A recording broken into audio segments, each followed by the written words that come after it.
చేసుకుందామండి. స్తోత్రం స్తోత్రం స్తోత్రం స్తోత్రం స్తోత్రం స్తోత్రం స్తోత్రం. మమ్మల్ని మిక్కిలిగా ప్రేమించిన మా ప్రియ పరలోకపు తండ్రి, నీ ప్రియ కుమారుడు మా రక్షకుడైన యేసుక్రీస్తు నామములో ఈ మధ్యాహ్న కాల సమయంలో సోదరి నాయన ఉషాను బట్టి మరి తన యొక్క భర్త గారి నాయన జ్ఞాపకార్థ ఆదరణ స్తుతి కూటములో ఈ రీతిగా మరి దైవ సేవకులు మరి సహోదరులతో చేరి ఈ రీతిగా మరి మరణించినటువంటి మరి నోముల బాలయ్య గారిని మరి జ్ఞాపకం చేసుకుంటూ కుటుంబీకులు ఏర్పాటు చేసినటువంటి యొక్క జ్ఞాపకార్థ ఆదరణ కూటాన్ని బట్టి ప్రార్థిస్తూ ఉన్నాం. మా నాయన మరి ఇంతవరకు పాటల ద్వారా మీ నామమును స్తుతించాం. మీ మాటల చేత నాయన మరి కుటుంబానికి ఆదరణ కలిగించినట్లుగా మీ దాసుని ఆత్మతో నింపండి, ఆత్మాభిషేకముతో నింపి కుటుంబానికి కావలసినటువంటి ఆదరణకరణమైనటువంటి మాటలు మీ దాసు ద్వారా మాట్లాడండి. మానవులైనటువంటి మేము నాయన కుటుంబాలని మన ఆయన ఎంత ఓదార్చలేము నాయన. మీ మాటల చేత మాకు ఆదరణ కలుగుతుంది, మీ మాటల చేత మాకు సమాధానం కలుగుతూ ఉంది. మీ మాటల చేత నాయన మేము ఆత్మీయంగా స్థిరపడగలం, మీ మాటల చేత ఆత్మీయంగా బలపడగలం, మీ మాటల చేత మేము ఆత్మీయంగా నాయన స్థిరపడి నీలో అభివృద్ధి చెందగలం. అలాగే ఈ కుటుంబానికి మాకును కావలసినటువంటి మాటలు మీ దాసుని ద్వారా మాట్లాడి వస్తున్నటువంటి వారిని బట్టి ప్రార్థిస్తున్నాం. పరిసర ప్రాంతాలను మీ స్వాధీనం అందించుకోనండి, కరెంట్ని మైకును మీ స్వాధీనం అందించుకొని మీ యొక్క ఆత్మ సంచారమును మా మధ్యలో ఉంచి ముందున్నటువంటి సమస్త మరి ముందున్న ప్రతి కార్యమును కూడా మీ చేతులకు అప్పగిస్తూ మీ దాసుని ద్వారా మాతో మాట్లాడి మీరే మహిమ పొందమని మా ప్రభువును మా రక్షకుడైన యేసుక్రీస్తు నామములో ప్రార్థిస్తున్నాము తండ్రి, ఆమేన్.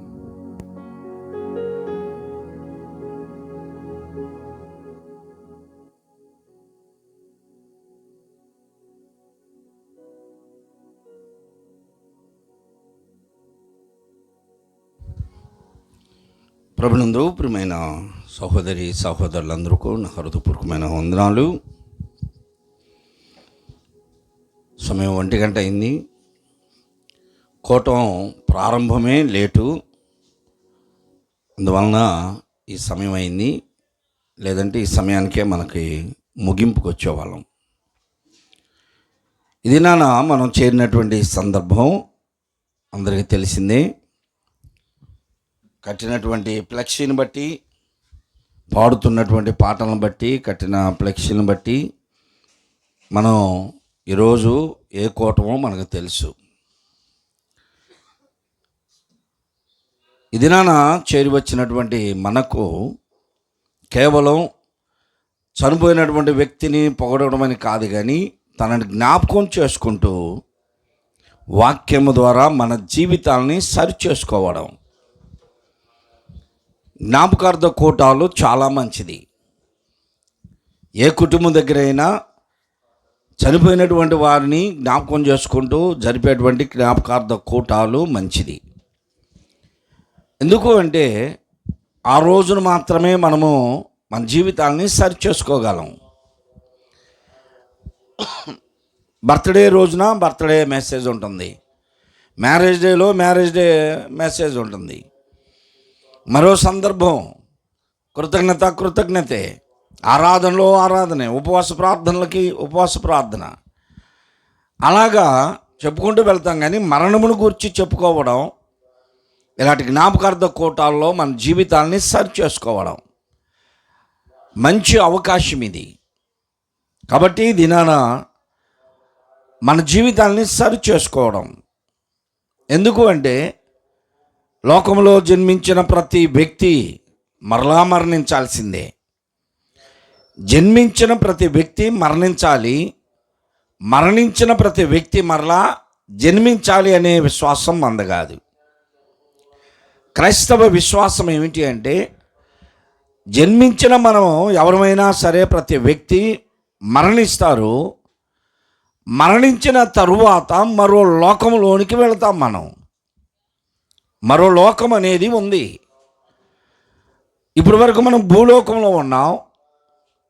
భూలోకమును విడిచిన తర్వాత మృతుల లోకంలోనికి వెళతాం, మృతులు ఉండేటువంటి లోకంలోనికి. ఆ మృతుల లోకము 2 భాగాలు. మొదటిది పరదేశం, రెండవది పాతాళం. పరదేశంలోనికి వెళ్ళేవారు కొంతమంది, పాతాళములోనికి వెళ్ళేవారు కొంతమంది.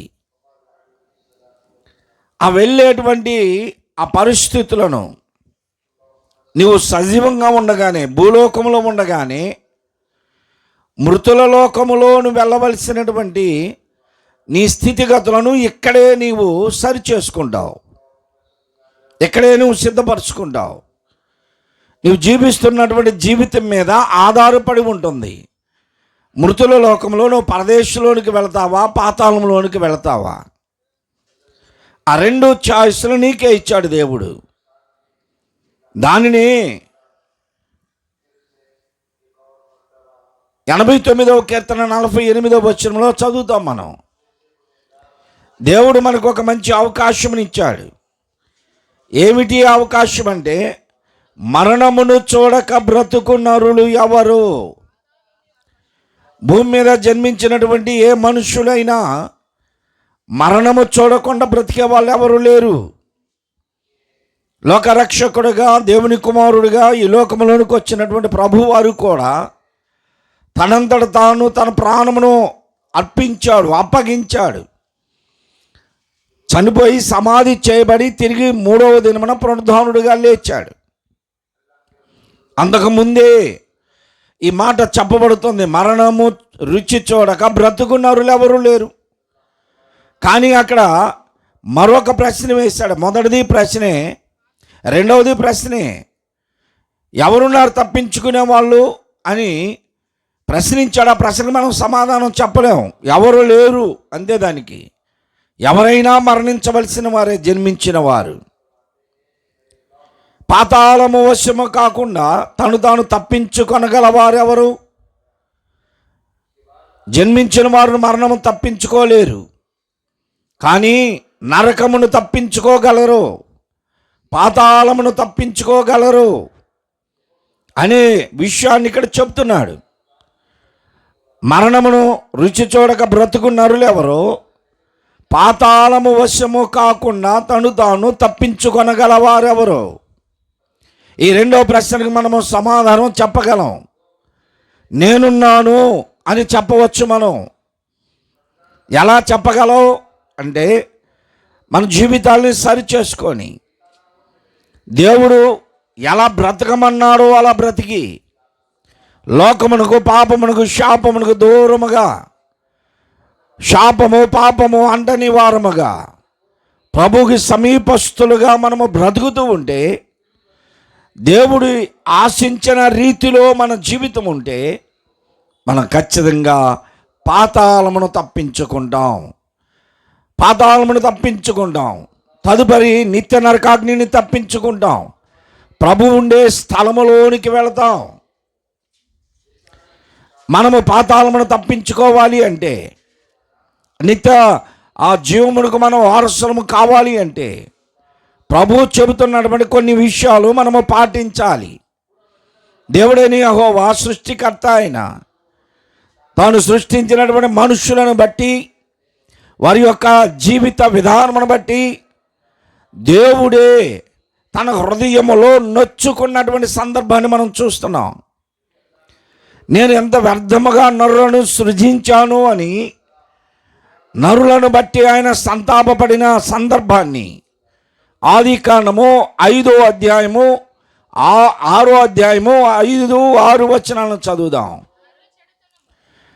ఆదికాండము 6వ అధ్యాయము 5, 6 వచనాల్లో చదివితే, నరుల చెడుతనము భూమి మీద గొప్పదనియు, వారి హృదయములోని తలంపులన్నీ, వారి ఊహలన్నీ ఎల్లప్పుడూ కేవలము చెడ్డవనియు యెహోవా చూసెను. సహోదరి సహోదరులారా, దేవుడు సృష్టించినటువంటి మనుష్యులు విస్తరించారు. మానవులు విస్తరణ జరిగినప్పుడు, నరుల విస్తరణ జరుగుతున్నప్పుడు ఇష్టానుసారంగా బ్రతకడం నేర్చుకున్నారు. దేవుని చిత్తానికి లోబడడానికి ఇష్టపడట్లేదు. ఆ రోజు నుండి ఈ రోజు వరకు కూడా అలాగనే ఉన్నారు. మనుషుల యొక్క ప్రవర్తన దేవునికి వ్యతిరేకముగా బ్రతుకుతున్నారు. అందువలన యేసు ప్రభు వారు కూడా ఈ లోకంలో జీవించిన కాలంలో లోకా సువార్త 17వ అధ్యాయం 26వ వచనంలో ప్రభువు చెబుతున్నాడు ఒక మాట. ఆయన చెబుతున్నాడు, హెచ్చరిక చేస్తున్నాడు, మరలా జ్ఞాపకం చేస్తున్నాడు. ఇప్పుడు అంటే యేసు ప్రభు కాలంలో ప్రజలు ఎలా ఉన్నారో చెప్పుకుంటూ వస్తున్నాడు. నోవహు దినముల యందు జరిగినట్లుగా మనుష్య కుమారుని దినములలో కూడా జరుగును అన్నాడు. నోవహు దినములలో ఏం జరిగింది? నోవహు స్వార్థ ప్రకటించాడు. స్వార్థ అంటే క్రీస్తుని గూర్చి కాదు, నిత్య నరకాగ్ని నిత్య రాజ్యమును గూర్చి. మీ జీవితంలో మారకపోతే, మార్చుకోకపోతే, మారు మనస్సు పొందకపోతే నిత్య నరకాగ్నికి వెళతారని ప్రకటించాడు. ఇదిగో జలప్రళయం రాబోతుంది, జలప్రళయమును తప్పించుకోండి, ఓడలోనికి రండి అని ప్రకటన చేశాడు. ఇంచుమించు 100 సంవత్సరాలు ఆయన ప్రకటించిన నోవహును వెర్రివాని వలె చూశారు, పిచ్చివాని కింద లెక్క వేశారు, నోవహుని హేళన చేశారు. ప్రజలు నోవహు మాటను వెనక లెక్క చేయక ఆయనను నిర్లక్ష్యం చేసి నిత్యరాజ్యమునకు వెళ్ళవలసిన వారు, ఓడలోనికి వెళ్ళవలసిన వారు ఓడలోనికి వెళ్ళకుండా జల ప్రళయములో నశించిపోయారు. అదే విషయాన్ని ఇప్పుడు యేసు ప్రభు జ్ఞాపకం చేస్తున్నాడు. నోవహు దినములలో జరిగినట్లుగా మనిషి కుమారుని దినములలో కూడా జరుగుతుంది. నోవహు ఓడలోనికి వెళ్ళిన దినము వరకు జనులు తినుచు త్రాగుచు పెండ్లాడుచు పెండ్లికి ఇయ్యబడుచు ఉండిరి. నోవహు ఓడలోనికి వెళ్ళే దినము వరకు కూడా జనులు ఎలా ఉన్నారంట? తినుచు త్రాగుచు ఉన్నారు. అంటే ఇది మంచిది కాదా? మనం తినకుండా, అన్నం తినకుండా, నీళ్ళు తాకుండా అలా బ్రతుకుతామండి? ఇది కాదు ప్రభువు చెబుతుంది. నువ్వు ఆహారం తినాలి, నీళ్లు తాగాలి. బైబిల్లో చెప్పబడినటువంటి దేవుని ఉద్దేశము జనులు తినుచు త్రాగుచు అంటే వారు తినుటకును త్రాగుటకును కూర్చుండి ఆడుటకు లేచిరి అని నిర్గమకాండములో ఇశ్రాయేలు ప్రజలు దేవుని వాగ్దాన దేశమునకు బయలుదేరి వెళుతున్న సందర్భంలో జరిగిన విషయాన్ని చెప్పుకుంటూ వచ్చాడు. అందువలన వారు తినే ఆహారము భోజనం కానీ కాదు చెప్పింది, భోజనము తినకూడదని కాదు, నీళ్లు తాగకూడదని కాదు, తినకూడని ఆహారము తాగకూడని పదార్థములను వారు ఇష్టానుసారంగా మత్తుకు బానిసలై వారు ఎప్పుడూ అదే స్థితిలో ఉన్నారు. వారు తినుచు త్రాగుచు పెండ్లాడుచు పెళ్ళికి ఇయ్యబడుచు ఉన్నారు. పెళ్ళిళ్ళు చేసుకోవడం కూడా తప్పు కాదు కదా. మరి ఎందుకు దేవుడిది చూసి ఆయన హృదయం నొచ్చుకున్నాడు? ఎందుకు అలా నొచ్చుకున్నాడు? కారణం ఏమిటి? పెళ్ళాడడం, పెళ్ళికి ఇవ్వడం తప్పు కాదు కదా. మరి పెళ్ళిళ్ళు లేకుండా ఇష్టానుసారంగా ఉండాలా? కాదు, దేవుని ఉద్దేశం అది కాదు. వివాహములు చేసుకోవడం తప్పు కాదు. కానీ ఎలా వివాహాలు చేసుకుంటున్నారు అంటే ఇప్పుడు ప్రస్తుతం మన భారతదేశపు చట్టాలన్నీ కూడా మార్పులు వచ్చేసినాయి. పురుషులను వివాహాలు చేసుకుంటున్నారు, స్త్రీలను వివాహాలు చేసుకుంటున్నారు, అవాంఛనీయమైనటువంటి కార్యాలు చేస్తున్నారు. అనేక దేశాల్లో ఉన్నట్లుగా ఇతర దేశాల్లో ఇష్టానుసారంగా జీవిస్తున్నట్లు మన దేశంలో కూడా ఇప్పుడు చట్టాలు మార్పు వచ్చింది. ప్రజలు కూడా అలాగనే అయిపోయారు. పురుషులతో, స్త్రీలతో అవాంఛనీయమైన కార్యములు చేస్తూ దేవునికి వ్యతిరేకులుగా బ్రతుకుతున్నారు ప్రజలు. అంతమాత్రమే కాదు, వివాహపు వయస్సు రాకముందే మా సండే స్కూల్ పిల్లడు వాడికి ఎంత ఉంటాయి? 16 సంవత్సరాలు ఏమో ఉంటాయి. 16 కూడా నాకు అనుమానమే. నేను అడిగినానా, వాళ్ళ అమ్మమ్మ గారు చెప్తున్నారు ఒక ఆమె, అయ్యా పిల్లోడు చెడిపోయాడయ్యా. ఎలా చెడిపోయాడు అంటే మందుకు బానిస అయిపోయాడు, తినకూడని పొట్లాలు తింటున్నాడయ్యా, సరే మాన్పించవచ్చు కదండి, అంత మాత్రమే కాదయ్యా, అక్రమ సంబంధం కలిగి ఉన్నాడు అన్నాడు. అక్రమ సంబంధమా? వాడి వయసు ఎంత అంటే 16 సంవత్సరాలు. ఎక్కడ మరి ఆ అమ్మాయిని చేయండి అంటే, ఆ అమ్మాయిని ఆడ చేస్తామయ్యా, 8 సంవత్సరాలు కొడుకున్నాడు ఆ అమ్మాయికి అంటున్నాడు. వీడి వయసు 16, అక్రమ సంబంధం పెట్టుకున్న అమ్మాయికి 8 సంవత్సరాలు కొడుకున్నాడు. అంటే వాడి వయసులో సగం వయసు కలిగిన పిల్లలు ఉన్నారు. ఇప్పుడు కన్ను మిన్ను కనబడట్లేదు అంటారు చూసారా? వయసు తారతమ్యం లేకుండా అక్రమ సంబంధాలు, వివాహాలు చేసుకోవడం, అవసరమైతే భర్తను వదిలి వీని వివాహం చేసుకుంటానంటుంది. చాలామంది ఇదే పరిస్థితుల్లో ఉంటున్నారు. ఇంకా కొన్ని సందర్భాల్లో ఈరోజు ఒక పాస్టర్ గారి యొక్క జ్ఞాపకార్థ కూటం గుంటూరులో, ఆ పాస్టర్ గారి భార్య చనిపోయింది. జ్ఞాపకార్థ కూటాలకి మేము వెళ్ళాం, ప్రార్థనలో పెట్టాం. పోయిన సంవత్సరమే పెళ్లి చేసుకున్నాడు ఆయన. చనిపోయినప్పుడే చెప్పాను నేను చెప్పితే ఆ రోజు ఆయనకు కొంచెం బాధ వేసింది. పాస్టర్ గారు, నీకు ఒక తోడు కావాలి, నీ వయసు 50 లోపే ఉన్నాయి, నువ్వు ఎవరైనా సరే దైవికంగా ఉండేటువంటి ఒక సహోదరిని చూసి ఏ సేవకుని దగ్గర వివాహం చేసుకో అంటే, వద్దు పాస్టర్ గారు, నాకు మీ అమ్మాయి అంటే ఎంత ప్రేమో అని అబ్బో అసలు తన్మయత్వం చెంది చెప్పాడు. తర్వాత ఒక అమ్మాయిని పెళ్లి చేసుకున్నాడు, 25-30 సంవత్సరాల లోపు అమ్మాయిని. పోయిన సంవత్సరం చేసుకున్నాడు. ఈ సంవత్సరం మొన్న జగన్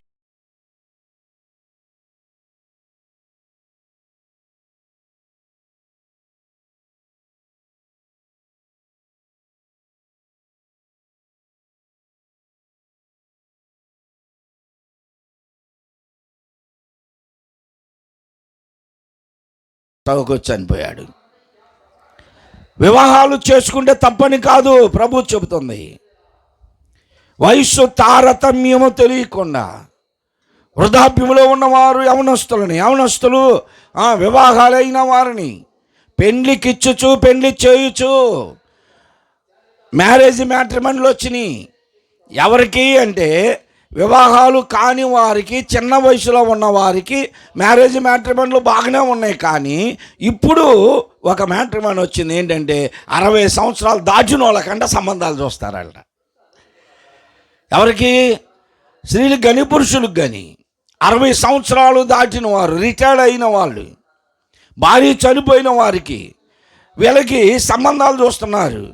ఎలా చూస్తున్నారు? ఆ ఇంటర్వ్యూలు చూస్తూ ఉంటాను నేను టీవీలో, వార్తల్లో. ఎవరు అంటే 60 సంవత్సరాలోడు కూడా 35 సంవత్సరాలను కోరుకుంటాడంట.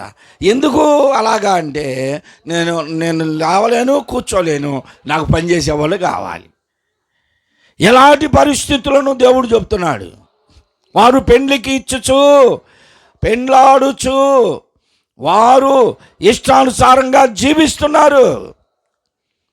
కాబట్టి అలాంటి పరిస్థితులలో అంతలో జలప్రళయం వచ్చింది. వారు తినుచు, త్రాగుచు, ఇష్టానుసారంగా బ్రతుకుతున్నారు. నోవహు దినముల యందు ఎలాగుండెనో, మనుష్య కుమారుడు అనగా యేసుక్రీస్తు కాలములో కూడా అలాగునే ఉన్నాయి. ఆ రోజుల్లో జరిగినట్లుగానే ఈ రోజుల్లో కూడా జరుగుతుంది. ఈ రోజుల్లో కూడా ఇలాగనే ఉన్నారు ప్రజలు, ఇష్టానుసారమైన జీవితం జీవిస్తున్నారు. కాబట్టి నీవు నిత్య రాజ్యములకు వెళ్ళలేవు, ఆ పరదేశంలోనికి వెళ్ళలేవు, మరణమును తప్పించుకోలేవు. ఇవన్నీ కూడా వాస్తవాలు బైబిల్ చెబుతుంది. ఇప్పుడు 6వ వచనంలో అంటున్నాడు, వారి నరుల చెడుతనము భూమి మీద గొప్పదని, వారి హృదయం యొక్క తలంపులలోని ఊహ అంతయు ఎల్లప్పుడూ కేవలము చెడ్డదనియు యెహోవా చూసి. నరుల చెడుతనము భూమి మీద విపరీతమైపోయింది. వారి ఊహలు, తలంపులు కూడా చెడ్డవే.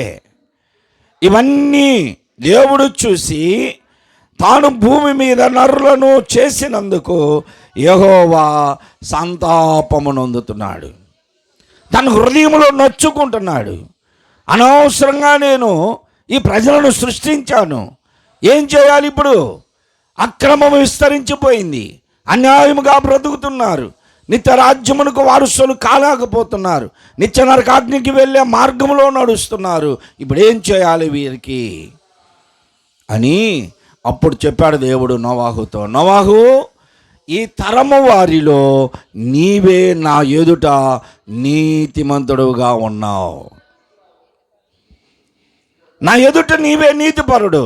ప్రియ సహోదరి సహోదరులారా, వింటున్నటువంటి ప్రతి ఒక్కరూ ఆలోచన చేయండి. ప్రపంచమంతా, భూలోకమంతా దేవుని ఎదుట చెడుతనము కలిగి జీవిస్తున్న ప్రజల మధ్యలో ఒకే ఒక కుటుంబము వారి నీతిని కాపాడుకున్నారు, భక్తిని కాపాడుకున్నారు, ప్రవర్తనను కాపాడుకున్నారు, యోగ్యులుగా దేవునికి ఇష్టలుగా బ్రతుకుతున్నారు. అందువలన దేవుడు అంటున్నాడు, ఈ తరము వారిలో, భూమి మీద ఉన్నటువంటి ప్రజలందరిలో నీవే నా ఎదుట నీతిమంతుడుగా కనపడ్డావు. దేవుడు నోవాహుతో మాట్లాడాడు. ఈ తరము వారిలో నువ్వు పరిశుద్ధుడిగా బ్రతకలేవా? ఎక్కడ పాస్టర్ గారు, మా పేట అంతా పాడైపోయిందండి అంటున్నారు చాలామంది. మా పేట అంతా పాడైపోయిందండి అంటున్నారు. పేట అంతా పాడైపోయింది, నీ ఇల్లు బాగు చేసుకో. పేట అంతా పాడైపోయింది, ఇల్లు బాగు చేసుకోవా? ఈ మధ్యకాలంలో రోడ్లు వేస్తున్నారు. రోడ్లు వేస్తే ఫస్ట్ ఇల్లు కట్టుకున్నప్పుడు వేసిన రోడ్డు బాగానే సరిపోయింది. ఇప్పుడు రోడ్డు మెరకలేసింది, ఆ ఇళ్లలో అన్నీ ఇంట్లోనే నిలబడిపోతున్నాయి అని ఇప్పుడు ఏం చేస్తున్నారు, అందరూ బాగు చేసుకొని ఆ కాలువలో పడేటట్లుగా రోడ్లు, ఆ ఇల్లులు మెరక చేసుకొని పైపులు లెవెల్ చేసుకుంటున్నారు. ఇల్లు బాగు చేసుకుంటున్నావు కదా, నీ ఇల్లు చెడిపోతుందని, ఇంట్లో అంత మురుగుడు ఉంటుందని ఇంటిని బాగు చేసుకుంటున్నావు. నీవు నీ జీవితాన్ని ఎందుకు బాగు చేసుకోలేవు? ఈ లోకం పాడైపోయింది, కలిసిపోతావా? పేట పాడైపోయింది, కలిసిపోతావా? ప్రజలు పాడైపోయారు, కలిసిపోతావా?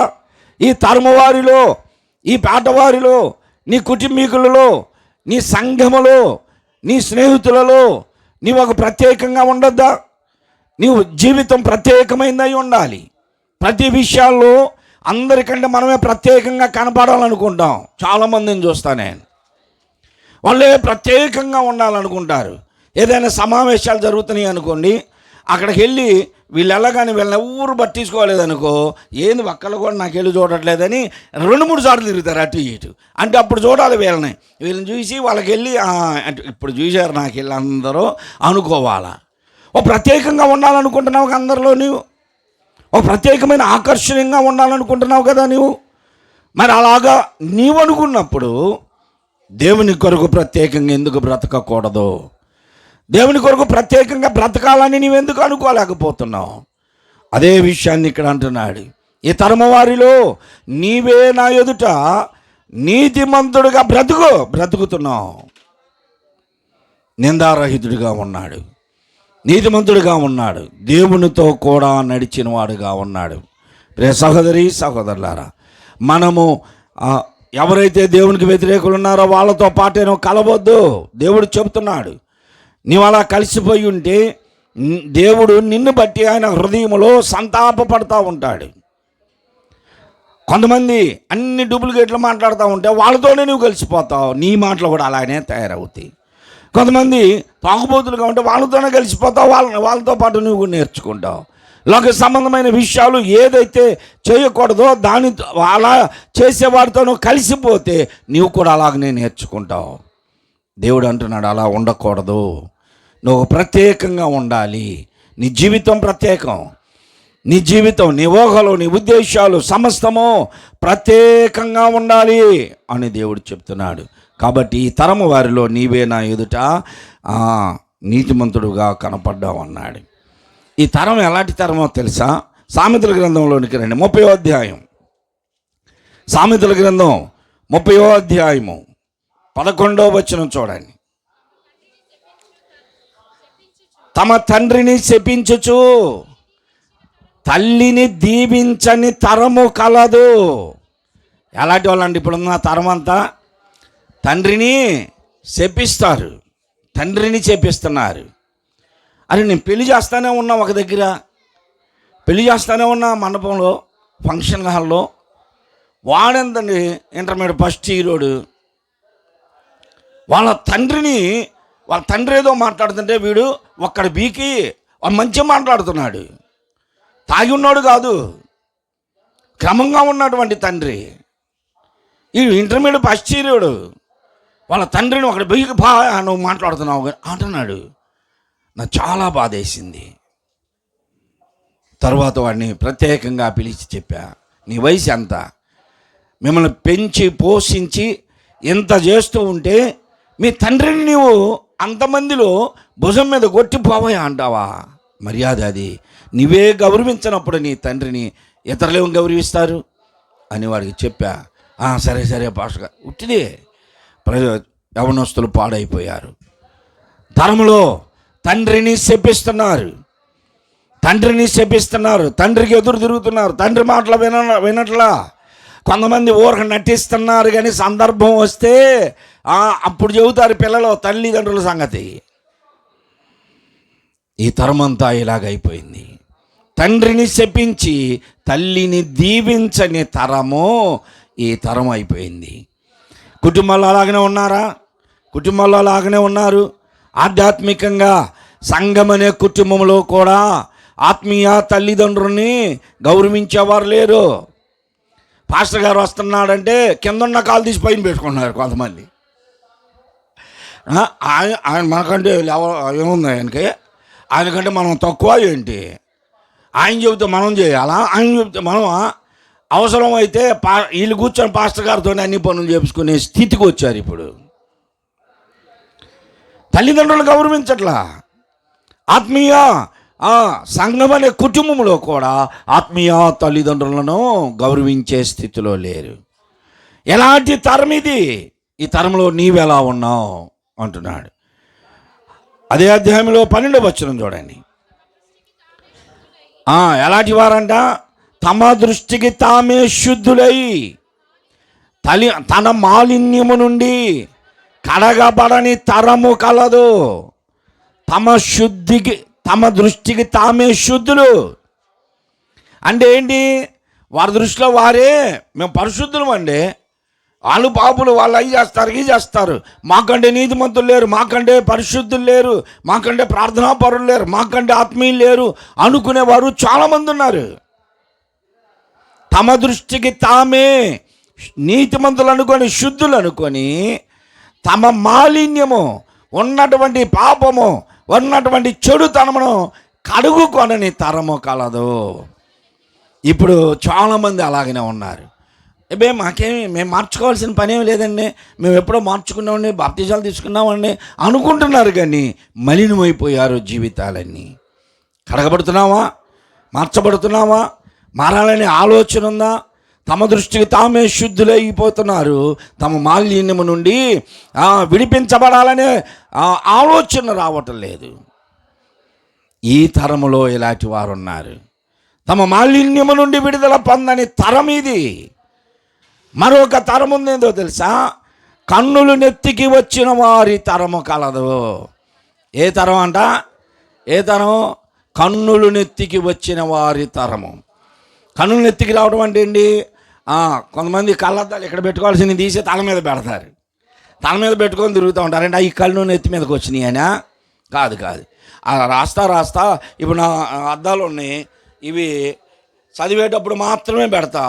నేను బైబిల్ చదువుకుంటా ఉన్నాను అనుకో, ఎవరైనా వస్తారు పాస్టర్ గారు అని, పొద్దుగూగులి తీయటం పెట్టడం లూజ్ అయిపోతున్నాయి.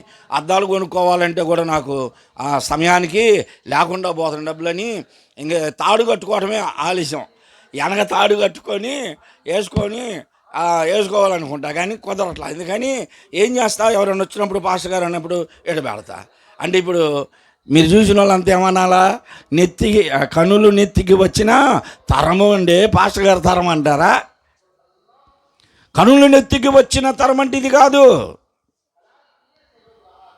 ఇంట్లో నువ్వు కూర్చొని అన్నం తింటున్నావు అనుకో, నీ పిల్లలు పోతా కాలుతో తన్నిపోతారు, ఆ గ్లాసు చెమ్మో పడిపోద్ది. అప్పుడు ఏమంటారు మీరు? ఎవరా ముందర మొహం కళ్ళు నెత్తికొచ్చినీరా నీకు అంటారు. అంటే ఏంటి? గ్లాసు తన్నుకుంటా పోయినందుక? కన్నులు నెత్తికి రావడం అంటే కన్నుల ముందు కనపడుతున్నది ఏది గమనించకపోవడం, కళ్ళ ముందు ఉన్నటువంటి ఎవరిని గౌరవించకపోవడం. గమనిక ఉండదో, గౌరవం ఉండదు. అంటే నీ కళ్ళలో, నీ చూపుల్లోనే గర్వం కనపడుతూ ఉంటుంది. నీ చూసే చూపులో ఇతరులని చిన్నతనంతో చూస్తావు. అంటే వాళ్ళని తక్కువ చేసి చూస్తావు. ఒక చైన్ కొనుక్కున్నావంటే, ఒక కారు కొన్నావంటే, ఒక బైక్ కొన్నావంటే, నీ ఇంట్లో వస్తువులు కొన్నావంటే ఇక నీవు ఎవరిని లెక్క చేయవు. ఒక ఆయన ఉండేవాడు ఇంతకుముందు, నెల జీతం వచ్చిందంటే ఫస్ట్ తారీఖు రోజున చర్చి ముందు చింతచెట్టుగా నిలబడేవాడు. రోడ్డు మీద నిలబడి ఒక్కొక్క కొంట పేటలో అనేవాడు. అంటే నెల జీతం వస్తేనే పేటలో ఒక్కొక్కటి రేటు ఎంతో మరి తెలియదు మొత్తానికి. నేను విన్నా, చెవులారా కళ్ళారా చూసా, ఎవరు లేరు, మొత్తం ఆరిపోయారు. నువ్వెవరిని లెక్క చేయకుండా నీ మాటల్లో గర్వం, నీ చూపుల్లో గర్వం, నీ నడకలో కూడా గర్వం ఉంటుంది తెలుసా. గర్విస్తున్నావు. దేవుడు నిన్ను ఆశీర్వదించినందుకు, దేవుడు నిన్ను ఒక పొజిషన్లో ఉంచినందుకు గర్వించి నీ చూపులోని ఎలాంటిదంట ఆ చూపు, కన్నులు నెత్తికి వచ్చిన వారి తరము. కన్నులు నెత్తికి వచ్చినాయా నీకు? నీకంటే ఎక్కువ కలిగిన వారు చాలామంది ఉన్నారు. నీవు దేవునికి కూడా లోబడని జీవితాన్ని జీవిస్తున్నావు. కన్నులు నెత్తికి వచ్చిన వారి తలము కలదు అన్నాడు. వారి కన్ను రెప్పలు ఎంత పైకి ఎత్తబడి ఉన్నాయి అంటాడు. కన్ను రెప్పల పైకి ఎత్తబడవు. ఇప్పుడు అందరు లేదు, ఇదొక రకమైన చూపుని నేర్చుకున్నారు. అంటే ఏమి చూడనట్టే, అబ్బో తల ఏమంటుంది, మా అమ్మ ఇంట్లో తల దించిందంటే మరలా ఇంటికి వచ్చిందా తల ఎత్తదండి అంటారు. ఉట్టిదే. ఇంట్లో ఇలా ముందు తల దించారు, బయటికి వెళ్తే మొత్తం చూస్తామే. మన జీవితం ఎలా ఉంది? కనురెప్పల పైకి వచ్చినాయా? నీ చూపులో గర్వం ఉందా? ఇతరులను కించపరుస్తున్నావా? నీ మాటల్లో ఇతరులని ఎద్దేవ చేస్తున్నావా? దేవుడు నిన్ను హెచ్చించినందుకు నీవు కన్నులు నెత్తికి వచ్చిన తరంలో కలిసిపోయావా? ఆ తరంలో ఉండకూడదు. అలా ఉండబట్టే దేవుడు తన హృదయంలో నొచ్చుకుంటున్నాడు. మరొక తరం ఉందంట, చూడండి ఏమంటున్నాడు అక్కడ. దేశంలో ఉండకుండా తాము దారిద్రులను మింగునట్లుగా, మనుషులలో ఉండకుండా పేదలను నశింప చేయునట్లు, ఖడ్గము వంటి పళ్ళును కత్తుల వంటి దవడలను కలిగిన తరము కలదు అంటున్నాడు. ఏ తరం అంటే ఇది? ఏ పళ్ళు ఎలకి? ఖడ్గము వంటి పళ్ళు. ఖడ్గము వంటి పళ్ళు, కత్తుల వంటి దవడ పళ్ళు కలిగిన వారు. నేను అప్పుడప్పుడు చూస్తూ ఉంటా, బాగా ఫుల్గా తాగారనుకో, వాళ్ళకు ఒక అలవాటు ఉంటుంది, పళ్ళు కొరుకుతాడు అంటుంటారు. వాళ్ళకి పళ్ళు తీపులు వచ్చేసి పళ్ళు కొరుకుతా కొరుకుతూ ఉంటారు. కొంతమంది కోపం వచ్చిందనుకో, అని కొరుకుతూ ఉంటారు. అవి ఇరిగిపోనన్నా ఇరిగిపోవు. తినాలనుకున్న నాకేమో ఇరిగిపోతూ ఉంటే, ఈ పళ్ళు కొరికే వాళ్ళకేమో ఆ పళ్ళు ఇరిగిపోవు. కత్తులు వంటి పళ్ళు కలిగిన వారు ఉన్నారంటే వీళ్ళ మాట కత్తులతో సమానం. దవడ పళ్ళు, ఖడ్గము వంటి పళ్ళు, ఈ తరమంతా అలాగనే ఉన్నారు. ఎవరిని లెక్క చేయరు. ఎంతటి వాళ్ళైనా సరే తీసేసినట్లుగా మాట్లాడతారు. ఈ తరంలోనే మనం ఉన్నాం. ఈ తరంలో మనం ఉన్నాం. ఈ తరాన్ని అంతటిని కలిపి పేతురు గారు ఏమన్నాడంటే, అపోస్తల కార్యం 2వ అధ్యాయంలో, అయ్యలారా ఇంత భయంకరమైన స్థితిలో ఉన్నాము, మేమేం చేయాలి ఇప్పుడు? మేము ఆ మృతుల లోకములో నుండి మేము ఇప్పుడు నిత్యరాజ్యములోనికి వెళ్ళాలంటే ఏం చేయాలి? మేమేం చేయాలయ్యా నిత్యరాజ్యములోనికి వెళ్ళాలంటే అన్నప్పుడు పేతురు గారు అంటున్నాడు, మూర్ఖులగు ఈ తరము వారికి వేరై రక్షణ పొందండి.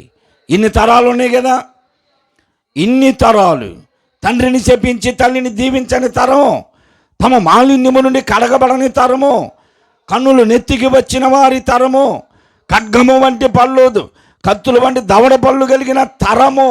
ఈ తరమంతటిలో నువ్వు జీవిస్తూ ఉంటే, నీ చుట్టూ ఎలాంటి వారే ఉంటే, ప్రభు ఇప్పుడు పేతురు గారు అంటున్నాడు, మూర్ఖులకు ఈ తరము వారికి వేరై రక్షణ పొందు. మూర్ఖులున్నారా నీ చుట్టూ? నీ ఇంట్లో మూర్ఖులున్నారా? నీవు మూర్ఖత్వం విడిచిపెట్టావా? నీవు అదే మూర్ఖత్వంలో ఉన్నావా? అయితే నీవు బాగుపడాలనుకుంటే, నిత్యరాజ్యములకు వెళ్ళాలంటే, పాతాళమును తప్పించుకోవాలంటే నువ్వు చేయవలసింది ఒకటి ఉంది. మూర్ఖులకు ఈ తరము వారికి వేరై, అంటే నువ్వు అందరిని వదిలిపెట్టి ఇంట్లో వాళ్ళని వదిలిపెట్టేసి విడిగా వెళ్ళి బ్రతుకని కాదు. వారి పనులకు, వారి క్రియలకు, వారి చేసే ప్రతి శాస్త్రాలకు నీవు దూరంగా నువ్వు వేరుగా బ్రతుకు. అది చెబుతున్నాను. మూర్ఖులకు ఈ తరము వారికి వేరుగా ఉండి నువ్వు రక్షణ పొందు. రక్షింపబడతావా ప్రియ సహోదరి సహోదరుడా? మూర్ఖులకు ఈ తరము వారికి వేరుగా ఉంటావా? మూర్ఖత్వంతో వారి జీవితాన్ని గడుపుకుంటున్నారు. నీవెందుకు పాడు చేసుకుంటున్నావు? ప్రభు అంటున్నాడు, పరిశుద్ధాత్మ ద్వారా ప్రేరేపింపబడి కీర్తనాకారుడు చెప్పాడు, మరణమును తప్పించుకోవటానికి ఎవరికి చేత కాదు, కానీ పాతాళమును తప్పించుకొనగలవు. పాతాళమును తప్పించుకోవడానికి నీవు సిద్ధపడుతున్నావా? అలాగైతే నువ్వు చేయవలసింది ఇదే. మూర్ఖులకు ఈ తరము వారికి నీవు వేరుగా ఉండి రక్షణ పొందు అన్నాడు. ఆ రీతిగా మనందరమును మూర్ఖులకు ఈ తరం వారికి వేరుగా ఉండి రక్షింపబడి క్రీస్తు రక్తం చేత కడగబడి దేవుని పిల్లలుగా మార్చబడి పరదేశంలోనికి వెళ్ళడానికి సిద్ధపడదాం. పరదేశంలో నుండి ప్రభు మనలను నిత్యరాజ్యమునకు వారసులుగా చేస్తాడు. దేవుడి మాటలు దీవించునుగాక. ఆమెన్. పెండ్లిండ్లు చేసుకొనుసు, పొలము పనులు చూసుకొనుసు, హెచ్చరికను విడచిరోయి నోవహు కాలంలో. పెండ్లిండ్లు చేసుకొనుసు, పొలము పనులు చూసుకొనుచు, హెచ్చరికను విడచిరోయి నోవహు కాలంలో. ప్రకటించిన రీతిగానే వచ్చే పడే జల ప్రళయం, ప్రకటించిన రీతిగానే వచ్చే పడే జల ప్రళయం. సిద్ధపడకుంటేనో చింతపడెదవు ఓ క్రైస్తవా, గుడ్డి క్రైస్తవా. లోక చూపు చాలించి లేచిరావయ్యా ఓ క్రైస్తవా, గుడ్డి క్రైస్తవా.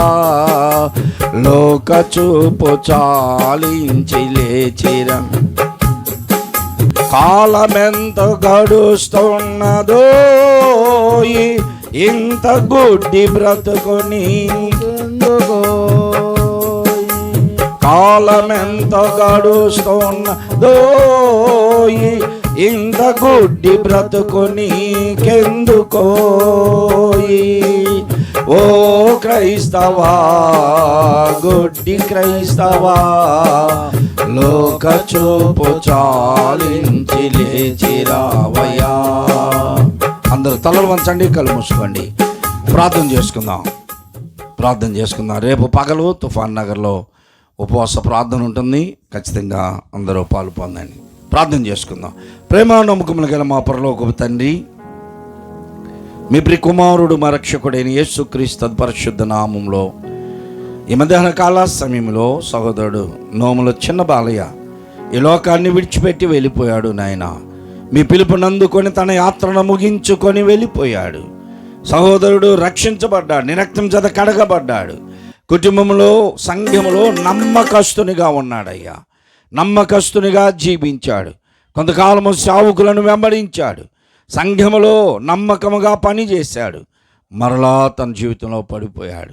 పడిపోయిన స్థితి నుండి చివరిలో లేపబడి తిరిగి మరలా నీ సన్నిధానంలోకి వచ్చాడు. మా ప్రభువా, తనకు మీరు సిద్ధపరిచిన స్థలములో భద్రపరచబడ్డాడయ్యా. మిగిలినటువంటి విడిచి వెళ్ళిన తన భార్య, బిడ్డలు, తల్లిదండ్రులు, కుటుంబ సభ్యులు అనేక మంది సజీవులుగా ఉన్నారు. వారందరూ నాయన సహోదరుని జ్ఞాపకం చేసుకుంటూ వారి జీవితాల్లో ఈ దినాన విన్న వాక్య ప్రకారముగా వారు ఎలా ఉన్నారో దాన్ని సరిచేసుకుంటూ నిత్య రాజ్యమునకు వారసులగునట్లుగా సహాయమని దయచేయండి. చేరువచ్చిన వారందరిని బట్టి ప్రార్థిస్తున్నాం. ప్రతి ఒక్కరినైనా వాక్యమును విన్నారు, వాక్యానుసారంగా బ్రతకడానికి వారు కూడా సిద్ధపడి మీ కృపలో అయా వారు జీవించినట్లుగా సహాయమును దయచేసి తదుపరి జరగవలసినటువంటి కార్యక్రమాలన్నీ కూడా కుటుంబానికి ఆదరణకరముగా, క్రమముగా, మర్యాదగా అయా వారికి ఆశీర్వాదకరముగా ఇవన్నీ జరుగునట్లు సహాయమును దయచేయమని మా ప్రభువును మా రక్షకుడైన యేసుక్రీస్తు పరిశుద్ధ నామములో అడిగి వేడుకొంచున్నాను తండ్రి. ఆమేన్. మన ప్రభువైన యేసుక్రీస్తు యొక్క కృప, తండ్రైన దేవుని యొక్క ప్రేమ, పరిశుద్ధాత్మ యొక్క అన్యోన్య సహవాసము, ఆదరణ ఇప్పుడు ఎల్లప్పుడూ కూడి ఉన్న మనకందరకు సదా తోడైనగాక. ఆమేన్.